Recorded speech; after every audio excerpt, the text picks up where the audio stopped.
الحمد لله نحمده ونستعينه ونستغفره ونعوذ بالله من شرور أنفسنا ومن سيئات أعمالنا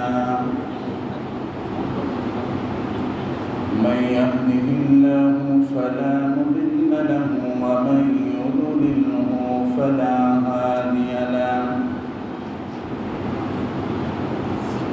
ونشهد أن لا إله إلا الله وحده لا شريك له ونشهد أن سيدنا وحبيبنا ومحبوبنا ومعشوقنا وطبيبنا ومولانا محمدا عبده ورسوله صلى الله تعالى عليه وعلى جميع النبيين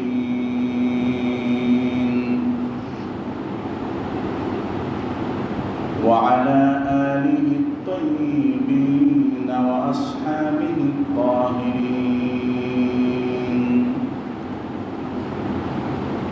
قال الله تعالى في كلامه الفرقان العظيم: أعوذ بالله من الشيطان الرجيم. بسم الله الرحمن الرحيم.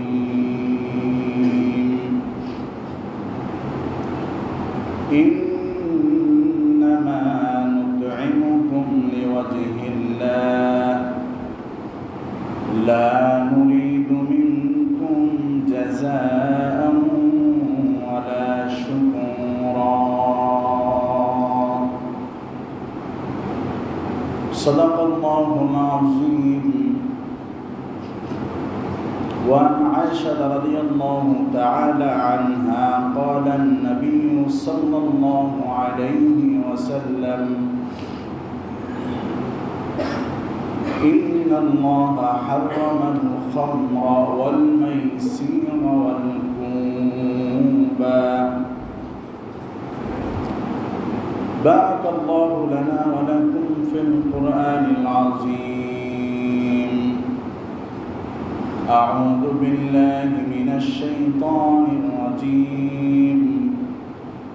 إن الله وملائكته يصلون على النبي يا أيها الذين آمنوا صلوا عليه وسلموا تسليما. محبت درود پڑھی اللهم صل على محمد وعلى آل محمد كما صليت على إبراهيم وعلى آل إبراهيم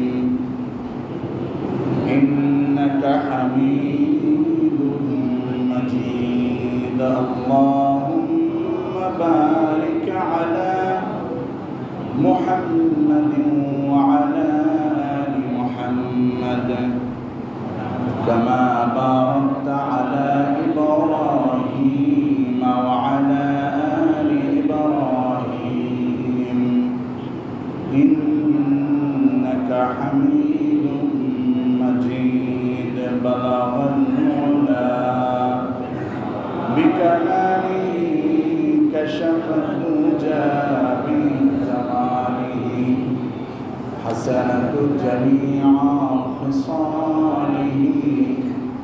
صلوا عليه وآله.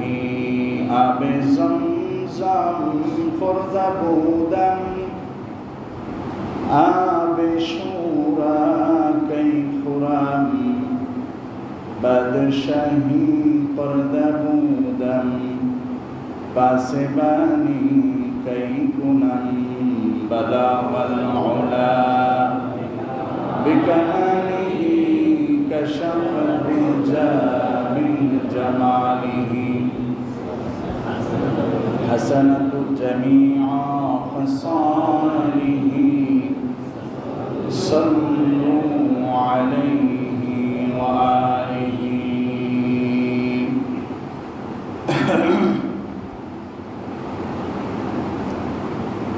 আলহামদুলিল্লাহ। মুআজ্জাজ হাজিরিন,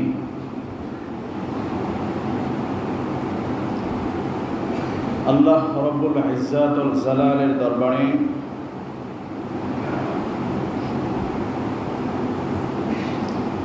লাখো কোটি শুকর আদায় করছি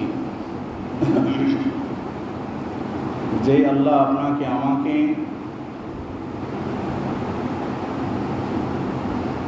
দীর্ঘ 15-16 বছরের সীমাহীন দুর্নীতি, দুঃশাসন, দমন পীড়নের সমাপ্ত ঘটিয়ে বাংলাদেশের আকাশে বিজয়ের রক্তিম সূর্য উদিত করেছেন। বাংলার লাখো কোটি মানুষকে আল্লাহ এই জুলুমের হাত থেকে হেফাজত করেছেন। সেই রব্বুল ইজ্জাতের দরবারে অন্তরস্থল থেকে কালিমাত শুকর আদায় করছি। সকলেই পড়ছি আলহামদুলিল্লাহ। মাগফিরাত কামনা করছি ওই সমস্ত ভাইদের জন্য যারা বাংলার দ্বিতীয় স্বাধীনতার পিছনে আন্দোলন করতে গিয়ে বীর শহীদ আবু সাঈদ, মুগ্ধ এবং আমার বোনদের মতো রাস্তায় শত শত জীবন বিসর্জন দিয়েছেন। আল্লাহ পাক রব্বুল আলামিন তাদেরকে তার জীবনের সমস্ত গুনাহ মাফ করে শহীদের মর্যাদা দান করুন। আমরা কল্যাণ কামনা করছি ওই সমস্ত ভাই এবং বোনদের জন্য। দল মত জাতি নির্বিশেষে সর্বদলীয় যে সমস্ত কর্মী ভাইয়েরা বাংলার মানুষ, লক্ষ কোটি মানুষদেরকে মুক্ত করার আন্দোলনে রাজপথে সময় ব্যয় করেছেন, উৎসাহ দিয়েছেন, এই সমস্ত ভাইদের আমরা কল্যাণ কামনা করছি। আল্লাহ তাদেরকে দুনিয়া আখিরাতে কল্যাণ নসিব করুন, বলেন আমিন। যহরাল ফাসাদু ফিল বাররি ওয়াল বাহরি বিমা কাসাবাত আইদিন নাস। ঐতিহাসিক ঘোষণা রব্বুল আলামিনের। আল্লাহ বলেন যহরাল ফাসাদ, তোমাদের প্রতি যত জুলুম, অত্যাচার, নিপীড়ন, জুলুমের স্টিম রুলার আসুক না কেন, তুমি জলে থাকো, স্থলে থাকো, সবসময় মনে করবা বিমা কাসাবাত আইদিন নাস, মানুষ সকল তোমরা তোমাদের হাতে সেই বিপদ কামাই করেছ। জোরে বলেন ঠিক না বেঠিক? আল্লাহ রাব্বুল ইজ্জাত হাদিসে কুদসির মাধ্যমে, কোরআনে ঐতিহাসিক যে নারী নেতৃত্বকে হারাম বলে দিয়েছেন। এমনকি আল্লাহ রসুল কোন পরিবারের নেতৃত্ব যদি কোনো মেয়েরা নেয়, মুসলিম শরীফের হাদিস, আল্লাহ রসুল বলে, আল্লাহ পাক রব্বুল আলামিনের কোরআনের উদ্ধৃতি দিয়ে, ইন্না কাইদা কুন্না আযীম, দুনিয়ার সকল মানুষের ষড়যন্ত্র থেকে তোমরা বাঁচতে পারবা, কিন্তু ইন্না কাইদা কুন্না, কোন স্ত্রীলিঙ্গ, কোন মহিলারা যদি তোমাদের প্রতি ষড়যন্ত্র করে, এই ষড়যন্ত্র থেকে বেঁচে যাওয়ার চেষ্টা করলেও আল্লাহ তোমাদেরকে এই ষড়যন্ত্রের হাত থেকে বাঁচাবে না। তাহলে আমরা নিজেরা এই গজব কামাই করেছি। এখন আমাদের দোয়ার সময়, সিদ্ধান্ত নেওয়ার সময়, আমরা বাংলার লাখো কোটি মানুষের দিলের চাহিদা, কোরআনের চাহিদা, কোরআন যেরকম রাষ্ট্র পরিচালনার কথা বলে, জবাবদিহিমূলক সরকার, আমানতদার সরকার মানুষের মাল সম্পদ হেফাজত করবে এমন একজন রাষ্ট্রনায়ক, দেশের জন্য হক ওমর ফারুক রাদিয়াল্লাহু তাআলা আনহুর মতো, যিনি বলেছিলেন আমার শাসনামলে ফুরাদের তীরে যদি একটা কুকুরও না খেয়ে মারা যায়, কাল কিয়ামতের ময়দানে আমি ওমর রাদিয়াল্লাহু তাআলা আনহুর আল্লাহর দরবারে কাঠগড়ায় দাঁড়িয়ে হিসাব দেওয়া লাগবে। এইরকম জবাবদিহিমূলক সরকার আল্লাহ আমাদেরকে দান করুক, বলেন আমিন। আমার কর্মের হিসাব, আমার জবাব দেওয়া লাগবে, এই চিন্তা ভাবনা যদি কারো ভিতরে থাকে, সে কি অন্যায় করতে পারে? আমরা ন্যায়পরায়ণ একজন নেতা চাই, ন্যায়পরায়ণ একজন বাদশা চাই। কেননা আল্লাহ পাক রব্বুল আলামিন হাদিসে কুদসির ভিতরে আল্লাহ রাসূলকে জানান যে কাল কিয়ামতের ময়দানে, ও আমার নবী, নবীদের পর্যন্ত হুঁশ থাকবে না যারা নাফসি নাফসি বলতে থাকবে। এই নাফসি বলতে কি বোঝায়? যে আল্লাহ আপনি আমাকে বাঁচান, আল্লাহ আপনি আমাকে বাঁচান। যেই বাংলাদেশের কিছু কমিউনিটি সেন্টার হয়েছে যেখানে বিয়ার অনুষ্ঠান হয়, ওখানে মেহমানদারি সিস্টেম হলো কেউ কাউকে মেহমানদারি করাবে না। আপনার খানার আইটেম চুজ করবেন, আমি 15টা আইটেম খাবো, আপনার জন্য 15টা আইটেমই রান্না করা হবে, কিন্তু বক্সে থাকবে। যার যেরকম মনে চায় আপনি উঠে গিয়ে তারপরে আনলিমিটেড খাবার, যা মনে চায় আপনি ওখান থেকে নিয়ে আসতে পারবেন। আপনার খাবারের পরিমাণে লাস্টে হিসাব হবে আপনি 2 মণ গরুর গোশত খাইছেন, এরপরে আপনার বিল হবে। তাহলে মেহমানদারি করায় না, নাফসি অর্থাৎ আমি নিজেরটা নিজে, আমি খাইতে হলে ওখানে যেয়ে খানা নিয়ে আসতে হবে। এমন কমিউনিটি সেন্টার দেখেন না আপনারা? আমি বেশ কয়েকটা অংশগ্রহণ করছি। তাহলে নাফসি নাফসি বলতে থাকবে। কেন বলবে? যে আমি আমার নিজের খবর নিজেই তো জানি না, নিজে বাঁচব কিনা। আল্লাহ পাক রব্বুল আলামিনের 300 নামের ভিতর থেকে আল্লাহ 99টা নাম বাছাই করে এর গুণবলী আল্লাহ মানুষদেরকে জানিয়েছেন। এর ভিতরে উল্লেখযোগ্য একটা নাম হলো কহ্হার। এই নাম আপনারা শুনেছেন? এই কহ্হার নামের অর্থ হলো জালালিয়াত, মিজাজ, যার ভিতরে দয়া মায়ার রেশ পর্যন্ত থাকবে না। এটা বোঝানোর জন্য বলি, সফটওয়্যার, আমরা যে সফটওয়্যার চালু করি, আল্লাহ পাক রব্বুল আলামিনের 99টা নাম 99টা সফটওয়্যারের মতো আল্লাহর কুদরতি দিল থেকে রহমান নামের সফটওয়্যার আল্লাহ খুলে রাখবেন, রহিম নামের সফটওয়্যার আল্লাহ খুলে রাখবেন, সত্তার গফফার নামের সফটওয়্যার আল্লাহ খুলে রাখবেন, বাদি নামের সফটওয়্যার আল্লাহ খুলে রাখবেন। সমস্ত গুণাবলীওয়ালা নামের সফটওয়্যার আল্লাহ খুলে কাল কিয়ামতের ময়দানে কহ্হার নামের সফটওয়্যার আল্লাহর কুদরতি দিলের ভিতরে লাগাইয়া আল্লাহ বান্দার উপরে হুকুম করবে যে আনা রব্বুকুমুল আ'লা, আজকে হলো আমার রুবুবিয়তের সময়, সবথেকে বড় রব এবং বাদশা হলাম আমি। কার কত বাদশাহী আছে আমার সামনে এখন জানান দাও, আমি তোমার বাদশাহী দেখতে চাই। এই সময় নবীরা পর্যন্ত নাফসি নাফসি বলতে থাকবে। এই নাফসি নাফসি বলতে থাকবে কেন? যে আমি বাঁচতে পারি কিনা, আমি আল্লাহর কাছে ধরা খেয়ে যাই কিনা। এমন সময় মুসলিম শরীফের হাদিস, বুখারী শরীফের ভিতরে আসছে, ডান দিক থেকে একটা মৃদু আওয়াজ আসতে থাকবে। মৃদু বলতে যে আওয়াজে মানুষ বিরক্ত হয় না, এরকম একটা মৃদু আওয়াজ আসতে থাকবে। নিরিখ করে সকলে শুনবে। আওয়াজটা কি? বলতে থাকবে রব্বি হাবলি উম্মতি, রব্বি হাবলি উম্মতি, রব্বি ও আমার রব, হাবলি আপনি দান করেন, উম্মতি আমার উম্মতদেরকে। কি দান করবেন? আমাকে দান করেন। আপনি মাগফিরাত আল্লাহর কাছে চায় না, আল্লাহর কাছে জান্নাতও চায় না, চায় উম্মত। কি করবেন?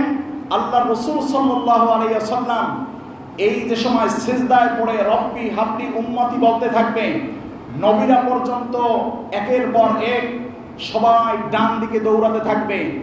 এই মুসিবতের সময় কে বলে রব্বি হাবলি উম্মতি? যে নিজের টেনশন না করে আল্লাহর কাছে বলে আপনি দেন আমার উম্মতদেরকে আমার কাছে, সকলে গিয়ে দেখবেন কে যেন সিজদায় পড়ে আছে। এই সিজদারত অবস্থায় মানুষটাকে ঈসা আলাইহিস সালাতু ওয়াস সালাম, আদি পিতা হযরত ইব্রাহিম আলাইহিস সালাতু ওয়াস সালাম, হযরত কালিমুল্লাহ মুসা আলাইহিস সালাতু ওয়াস সালাম, হযরত খলিলুল্লাহ ইব্রাহিম আলাইহিস সালাতু ওয়াস সালাম, হযরত রূহুল্লাহ ঈসা আলাইহিস সালাতু ওয়াস সালাম, এই সমস্ত জলিলে কদম নবীরা আল্লাহ রসুলের চতুর্পাশে বসে বলবে, ও রহমাতুল লিল আলামিন, আপনি সিজদায় থেকে ওঠেন, আমাদের রোনাজারির কথা আপনি শোনেন। আল্লাহ রসুল সিজদা থেকে উঠবে, ওঠার পরে বলবে, আপনি আল্লাহর কাছে বিচার কার্য শুরু হওয়ার জন্য দরখাস্ত করেন। যদি দরখাস্ত না করেন তামাম জমিনটা তামা হয়ে যাবে, নবীরা পর্যন্ত আল্লাহর গুসা থেকে বাঁচতে পারবে না।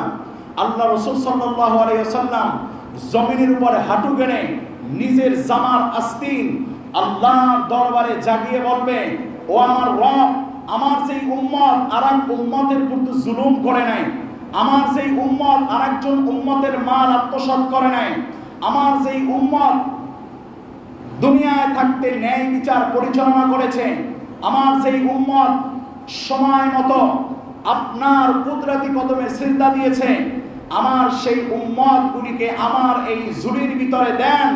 আল্লাহ আপনার কাছে জান্নাত চাই না, মাগফিরাত চাই না, আমার এই ঝুলির ভিতরে দেন। আমি আমার উম্মতদেরকে আমি যেদিকে যাব সেদিকে নিয়ে রওনা দিব। তাহলে বোঝা গেল যেই উম্মতগুলি ন্যায় বিচার করবে না তারা আল্লাহ রসুলের ঝুলির ভিতরে আসতে পারবে না। জোরে বলেন কথা ঠিক না ঠিক? যারা মানুষের মাল আত্মসাৎ করবে তারা আল্লাহ রসুলের ঝুলির ভিতরে আসতে পারবে না। জোরে বলেন কথা ঠিক না ঠিক? যেই সমস্ত মানুষগুলি সময় মতো সালাতের এলান হওয়ার পরে আযান ইকামতের সময় যেই মানুষগুলিকে আল্লাহর কুদরতি কদমে সিজদা দেওয়ার আহ্বান করার পরেও তাদেরকে মসজিদে পাওয়া যাবে না, জামাতে পাওয়া যাবে না, কাল কিয়ামতের ময়দানে আল্লাহর রাসূল তাদেরকে নিজের ঝুলির ভিতরেও নেবে না, সুপারিশও করবে না, জান্নাতে যাওয়ারও কোনো সুযোগ থাকবে না। জোরে বলেন কথা ঠিক না ঠিক? এই মুসিবতের সময় আল্লাহর রাসূলের ঐতিহাসিক ভাষণ মসজিদে নববীতে বসে হাজার হাজার সাহাবীদেরকে আল্লাহর রাসূল বলেছেন, ও আমার সাহাবীরা, এই মুসিবতের সময়ও আল্লাহ পাক রব্বুল আলামিন জমিনের তামার জমিনের উপরে তাদেরকে রাখবেন না, সূর্যের তাপেও তাদেরকে রাখবেন না। এই মুসিবতের সময় আল্লাহ দয়া দেখিয়ে 7 শ্রেণীর ব্যক্তিদেরকে হাতের ইশারা দিয়ে ডাকবে, ও আব্দুর রহিম, ও আব্দুল করিম, তোমরা আসো, কষ্ট করা লাগবে না, আমি আল্লাহ তোমাদেরকে আরশের নিচে ছায়া দিয়ে দিলাম। সুবহানাল্লাহ। আর একটু জোরে বলেন সুবহানাল্লাহ। জোরে বলেন কয় শ্রেণীর ব্যক্তি? 7 শ্রেণীর ব্যক্তি। আগের কথা মনে করবেন, আল্লাহ রাসূল কোন কোন শ্রেণীর ব্যক্তিদেরকে চায় নাই। এখন এই হাদিস শুনবেন। 1 নম্বরে আল্লাহ রাসূল বলেন,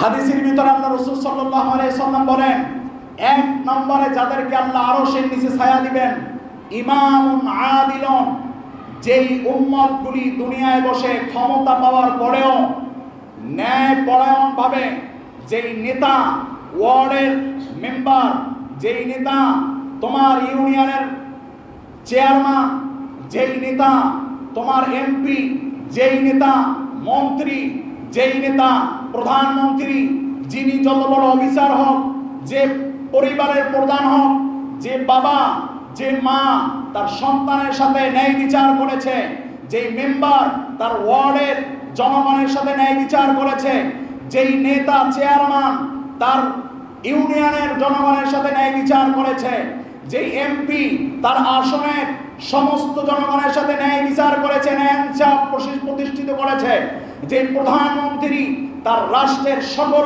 মানুষের মাল জান মাল ইজ্জত আবরু হেফাজত করেছে, আল্লাহ রাসূল বলে ইমামুন আদিলুন, এই ন্যায়পরায়ণ নেতাগুলিকে আল্লাহ পাক রব্বুল আলামিন বলবে, তোমরা ক্ষমতা পাওয়ার পরেও ক্ষমতার অপব্যবহার করো না, আসো প্রধানমন্ত্রী কোথায়, আসো এমপি কোথায়, আসো চেয়ারম্যান, আসো মেম্বার, আসো সভাপতি, আসো মা, আসো বাবা, ক্ষমতাশীলরা, আমি আল্লাহ পাক রব্বুল আলামিন ন্যায়পরায়ণ হওয়ার কারণে তোমাদেরকে আরশের নিচে ছায়া দিয়ে দিলাম।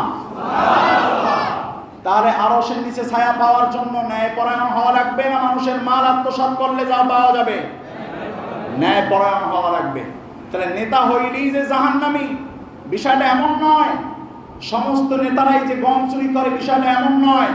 আল্লাহ রসুল বলে যাদেরকে আল্লাহ আরশের নিচে ছায়া দিবে তার ভিতরে প্রথম নাম্বার ব্যক্তি হলো যেই ব্যক্তি ক্ষমতা পাওয়ার পরে ন্যায় বিচার প্রতিষ্ঠিত করেছে, আল্লাহ পাক রব্বুল আলামিন তাকে আরশের নিচে ছায়া দিয়ে দিবে।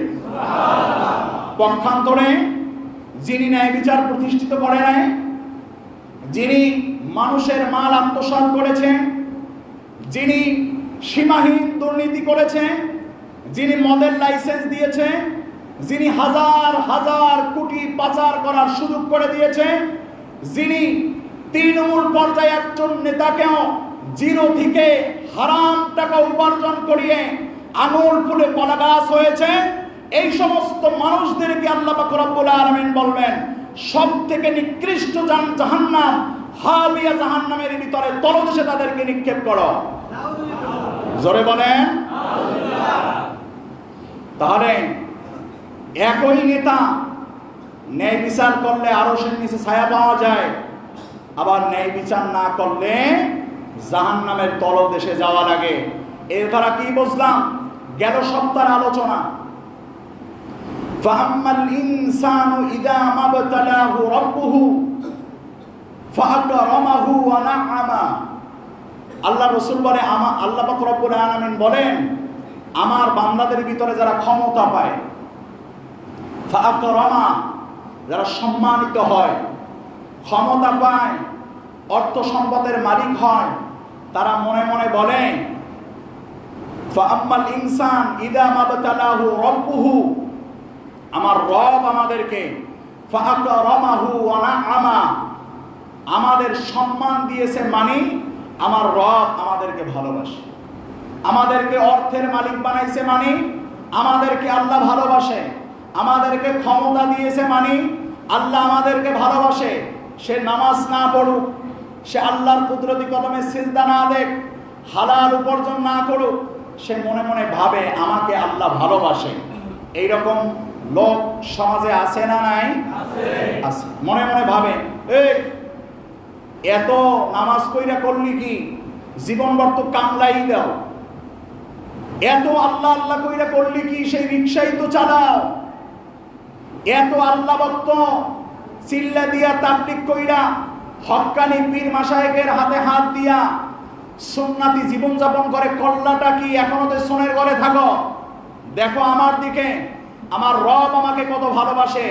আমি এখন ওয়ার্ডের মেম্বার, আমার ক্ষমতার অভাব নাই, আমি এখন অর্থওয়ালা, আমার সম্মানের অভাব নাই, আমাকে আল্লাহ ভালোবাসে। তুমি নামাজ পড়ো তাতে হয়েছে কি আল্লাহ তোমাকে ভালোবাসে না? এইরকম লোক সমাজে আছে কি নাই? আছে। এরপরে আল্লাহ বলেন ওয়া আম্মা ইযা মাবতালাহু ফাকাদারা আলাইহি রিজকা, যে তার রব যখন পরীক্ষা করার জন্য তাকে গরিব বানায়, গরিব অসম্মানিত করে, তাকে অভাব অনটনে রাখে, রোগ ব্যাধি দেয়, তখন সে বলে ফাকাদারা আলাইহি রিজকা ফায়াকুলু, ওই ব্যক্তি বলে রব্বি আহানান, আমার রব আমাকে ভালোবাসে না, আমার রব আমাকে কি করে না? ভালোবাসে না, মানে আমাকে অভাবে রাখছে, এখন আমার রব আমাকে ভালোবাসে না। এই দুইটা ধারণা আল্লাহ পাক রব্বুল আলামিন সামনে রেখে 3 নম্বর আয়াতে বললেন কাল্লা, কখনো নয়। আল্লাহ বলতে পারতেন যে মা না, লা, তোমাদের ধারণা ঠিক না। আল্লাহ এই সাধারণ নাবাচক শব্দ ব্যবহার করেন নাই, আল্লাহ তাকিদ দিয়ে বলছেন কাল্লা, কখনো নয়, তোমাদের ধারণা ঠিক না।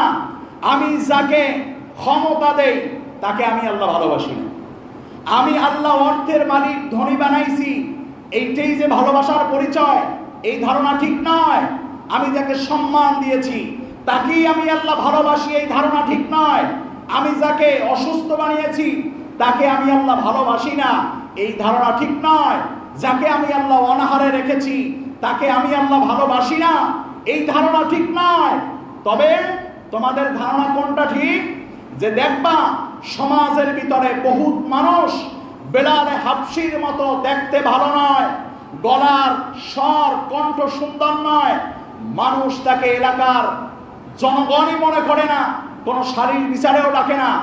এমন হাজার লক্ষ মানুষদেরকে কাল কিয়ামতের ময়দানে আমি আল্লাহ পাক রব্বুল আলামিন আমার ভালোবাসার পরিচয় দিয়ে জান্নাতুল ফেরদাউস দান করে দিব।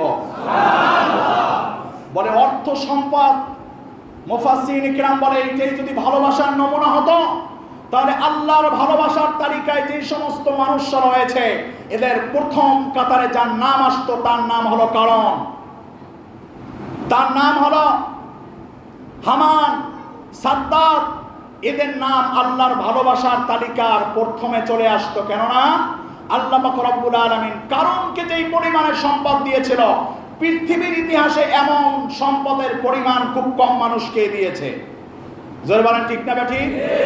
আল্লাহ হামান সাদ্দাতকে যেই পরিমাণে ক্ষমতা দিয়েছিলেন, পৃথিবীর ইতিহাসকে সাক্ষী রেখে ফিরআউন নমরুদের মতো এত বড় ক্ষমতাশীল মানুষ আল্লাহ দুনিয়ায় কমই পাঠিয়েছেন। আল্লাহ যদি ক্ষমতা থাকলেই ভালোবাসেন, এইটাই যদি হতো, তাহলে এই মানুষগুলি আল্লাহর পছন্দের তালিকায় চলে আসতো। জোরে বলেন ঠিক না বেঠিক?